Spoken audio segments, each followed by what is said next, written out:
Halo, di video ini kita akan membahas tentang soal trigonometri dasar, yaitu nilai-nilai perbandingan trigonometri pada sebuah segitiga siku-siku. Soal yang pertama, kita gambar dulu segitiga siku-sikunya. Oke, di sini kita sudah punya segitiga siku-siku dengan sudut alfa berada di sini. Lalu kemudian kita punya sisi di bagian kiri, ini nilainya adalah 5, ini 12. Nah, saya beri nomor dulu. Nomor 1A. Tadi kita akan mencari nilai-nilai perbandingan trigonometri pada segitiga siku-siku. Untuk itu, kita perlu melengkapi dulu ukuran panjang dari sisi segitiga siku-siku ini.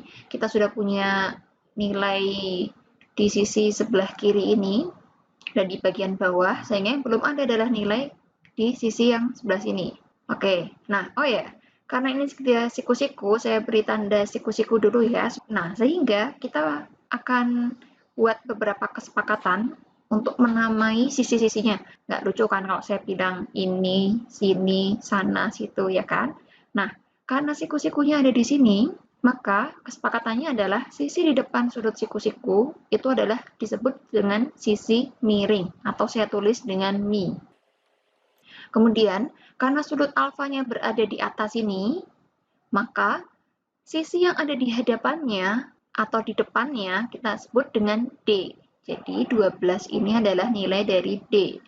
Kemudian 5, dia berada di sisi samping dari sudut alfa, sehingga 5 kita sebut dengan sa. Sekarang kita kembali dengan mi. Kita mencari sisi miring dengan konsep Pythagoras. Karena sisi miring adalah sisi yang paling panjang, maka cara mengingatnya adalah yang paling panjang didapat dengan penjumlahan. Saya tuliskan langsung rumus Pythagorasnya dalam bentuk akar, yaitu mi adalah akar dari sa kuadrat ditambah dengan d kuadrat.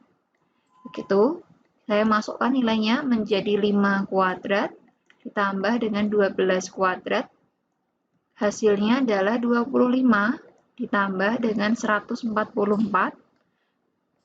Kita jumlahkan sehingga menghasilkan 169 yang akarnya tidak lain adalah 13. Sekarang sisinya sudah lengkap, ada samping, ada depan, ada miring. Sekarang kita cari nilai-nilai perbandingan trigonometri. Untuk nilai perbandingan trigonometri yang akan kita cari adalah sin, cos, dan tan. Untuk kebalikannya boleh dicari sekaligus, boleh juga tidak. Tapi di soal nomor 1A ini akan saya tuliskan kebalikannya juga. Sehingga kita mulai dari sin dulu. Sin alfa, rumus sin adalah d mi. Jadi depan dibagi dengan miring. Sehingga di sini kalian hanya tinggal memasukkan nilainya saja, yaitu d-nya adalah 12 dan mi-nya 13. Terus ada cos, cos alfa, cos rumusnya adalah sa, mi, sehingga sampingnya dimasukkan 5, miringnya adalah 13. Berikutnya tan, ala, d per sa. Nilainya adalah 12 per 5. Sekarang kita cari nilai perbandingan yang lain yang merupakan kebalikan dari sin, cos, dan tan. Untuk kebalikan dari sin adalah cosec, karena kebalikannya kalau sin adalah demi, maka cosec rumusnya adalah mi d. Sehingga kita hanya tinggal membalik saja 12 per 13 menjadi 13 per 12. Jadi itulah yang disebut dengan kebalikan. Berikutnya untuk cos alfa, kebalikannya adalah sec. Kita tulis sec alfa, tadi cos sa mi, maka sec adalah mi per sa. Sehingga kita balik 5 per 13 menjadi 13 per 5. Kemudian kebalikan tan adalah kotangen atau boleh juga ditulis dengan kot. Nilainya berarti sa per D, yaitu 5 per 12. Nah, biasanya kita tidak sederhanakan nilai perbandingan ini, jadi sekalipun bagian atasnya ini lebih besar, tidak perlu diubah menjadi pecahan campuran. Jadi sampai di sini sudah selesai. Nah, sekarang saya akan lanjutkan ke nomor 2B, gambarnya seperti ini. Jika biasanya kalian dapatkan bentuk segitiga siku-siku yang lurus-lurus saja, nah kali ini kita dapati bentuknya adalah sedikit dirotasi. Jadi kalian tidak usah bingung, tinggal kita tuliskan dulu sudut siku-sikunya di sini, lalu sesuai dengan soalnya, alfanya berada di sini. Kemudian untuk panjang sisi bagian atas ini adalah 2 akar 5, lalu sebelah sininya adalah 2. Nah, Di mana alfa berada, maka patokan depan dan sampingnya adalah mengikuti letaknya. Tapi untuk sisi miring, dia akan selalu berada di depan sudut 90 derajat. Sehingga ini pasti adalah Mi. Karena alfanya di sebelah sini, maka di hadapannya ini disebut dengan D, yaitu besarnya adalah 2. Berarti yang belum ada adalah nilai dari SA. Sehingga kita cari dulu nilai SA. SA bukan sisi yang paling panjang, karena sisi yang paling panjang adalah Mi. Sehingga SA diperoleh dengan cara pengurangan. Kita kurangkan Mi kuadrat dengan D kuadrat. Sehingga hasilnya 2 akar 5 kuadrat. Hati-hati, karena kita punya dua bilangan, ada bilangan bulat dan bilangan akar, maka kita beli kurung.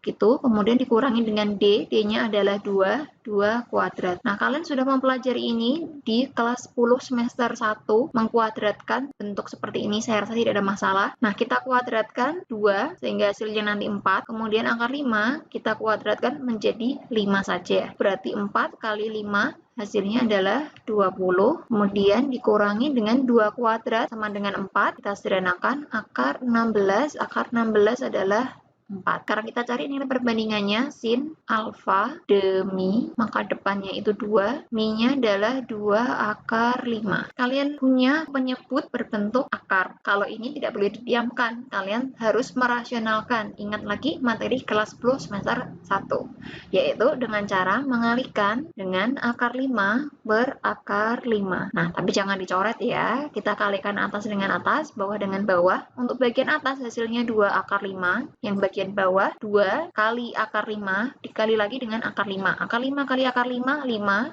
dikalikan dengan 2, maka hasilnya adalah 10. Setelah ini baru boleh dicoret. Jadi antara 2 dengan 10 boleh dicoret. Ini jadi 1, ini jadi 5. Maka sederhanakan menjadi 1/5. Akar 5-nya kita sendirikan. Seperti ini. Lalu kemudian kita cari nilai cos alfa. Cos alfa mi, sampingnya adalah 4, miringnya adalah 2 akar 5. Ya, saya tuliskan dulu sampingnya ini nilainya 4. Oke, sama dengan tadi sin, kita rasionalkan dulu, kita kalikan akar 5 per akar 5. Hasilnya 4 akar 5 dibagi, nah yang bagian bawah sama ya perkaliannya, jadi hasilnya adalah 10.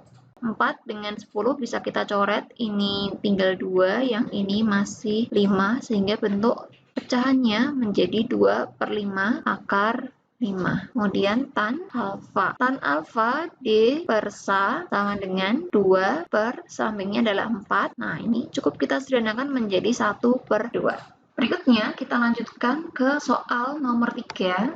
Soal nomor 3 bagian A. Jadi soalnya adalah menentukan nilai dari sin 60 derajat kali cot 60 derajat ditambah dengan sek 45 derajat kali cos 45 derajat. Nah, sebelumnya berarti kalian harus hafal dulu tabel nilai trigonometri untuk sudut-sudut istimewa. Apa saja sudut istimewa itu? Ada 0 derajat, 30 derajat, 45, 60, dan 90. Nah, minimal kalian hafal 5 sudut itu beserta dengan 3 perbandingan trigonometri. Untuk cot, sek, cosec, kalian bisa hafalkan dengan cara membaliknya. Oke, sekarang kita masukkan nilainya. Untuk sin 60, nilainya adalah setengah akar 3. Lalu nilainya cot 60. Cot itu adalah kebalikan dari kotangen. Kotangen 60 adalah 1 per akar 3. Karena nilainya tan 60 adalah akar 3, maka cot tinggal kita balik. Akar 3 kebalikannya adalah 1 per akar 3. Oke, selanjutnya untuk nilai sek 45, sek itu kebalikan dari cos. Cos 45 nilainya adalah setengah akar 2, maka kita tulis seknya menjadi 1 per setengah akar 2. Kemudian nilai cos 45, tadi nilainya adalah setengah akar 2, seperti ini. Kemudian kita sederhanakan. Nah, ini ada akar 3, ini posisinya di sebelah atas ya kan dia nggak punya per. Sedangkan yang akar 3 ini, dia posisinya di bawah, karena tadi dia ditulis sebagai 1 per, maka kita bisa coret, kita bisa sederhanakan akar 3 dengan akar 3. Begitupun bagian ini, karena dia adalah kebalikan dari cos, maka nilai cosnya kan yang bawah ini. Kita kalikan, nah ini posisinya di atas seluruhnya, sehingga ini semuanya boleh kita coret sekaligus. Sehingga yang depan ini tersisa 1/2, karena 1/2 kali 1, kemudian ditambah yang bagian belakang 1 kali 1, maka hasilnya adalah 1. Sehingga jumlahnya menjadi 1/2, atau boleh kalian tulis dengan 3/2. Itu jawaban nomor 3A. Kemudian kita ke 3B. Soalnya adalah tentukan nilai dari tan 30 ditambah dengan cos 30 derajat. Nilai tan 30 adalah 1/3 akar 3, sedangkan nilai cos 30 adalah setengah akar 3. Nah, di sini kita memiliki kesamaan, yaitu semuanya memiliki bentuk akar 3, sehingga kita bisa keluarkan akar 3-nya dengan konsep distributif, sehingga kita bagi bagian depan ini dengan akar 3. Jadi akar 3-nya dibagi, atau istilahnya adalah diambil. Jadi kalau kalian ambil, maka kan sisanya adalah per 3. Lalu berikutnya yang bagian belakang juga kita ambil akar 3, atau kita bagi akar 3, sehingga ini tinggal tengahnya saja. Kalau kalian bingung, coba kita kembalikan. Akar 3 kali 1/3 nanti kan kembali 1/3 akar 3.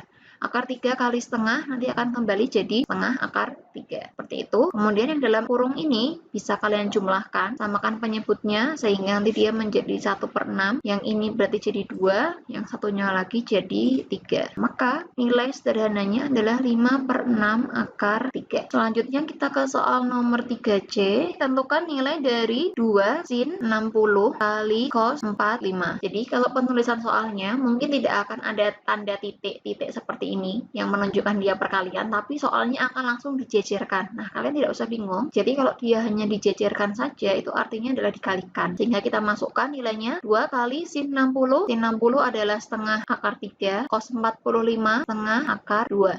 Ini ada 2 dengan setengah yang bagian bawah, coret, habis jadi 1. Tinggal akar 3 kali setengah kali akar 2. Untuk setengahnya tidak bisa dikalikan siapa-siapa, tapi akar dengan akar bisa dikalikan menjadi akar 6. Nah, itu dia pembahasan soal-soal tentang nilai-nilai perbandingan trigonometri. Semoga bermanfaat.